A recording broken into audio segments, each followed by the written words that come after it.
563তম জন্মদিবস পালন করা হয়েছে।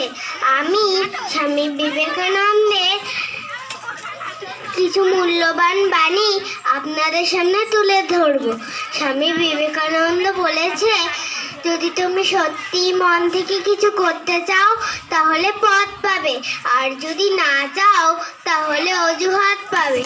তিনি বলেছেন, এমন কাজ করে চলো যে তুমি হাসতে হাসতে মরবে আর জগৎ তোমার জন্য কাঁদবে।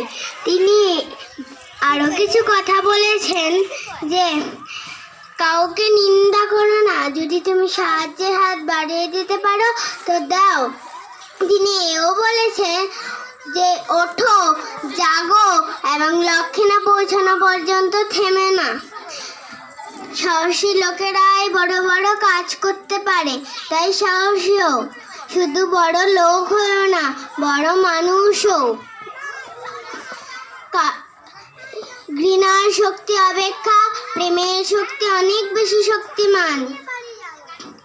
যা পারো নিজে করে যাও, কারোর উপর আশা ভরসা কোনোটাই করো না।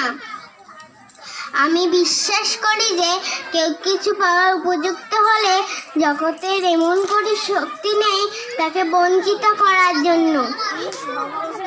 সারাদিন চলার পথে যদি কোনো বাধা না আসে তাহলে ভাববে তুমি ভুল পথে চলছো। কখনো না বলো না, কখনো বলো না যে আমি কিছু পারবো না, কারণ ভগবান তোমাকে এমন শক্তি দিয়ে রেখেছে যে তুমি পারবেই পারবে।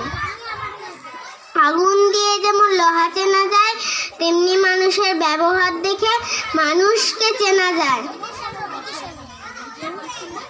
ভগবানের প্রতি বিশ্বাস রাখো, চালাকির প্রয়োজন নেই, চালাকির দ্বারা কিছুই হয় না।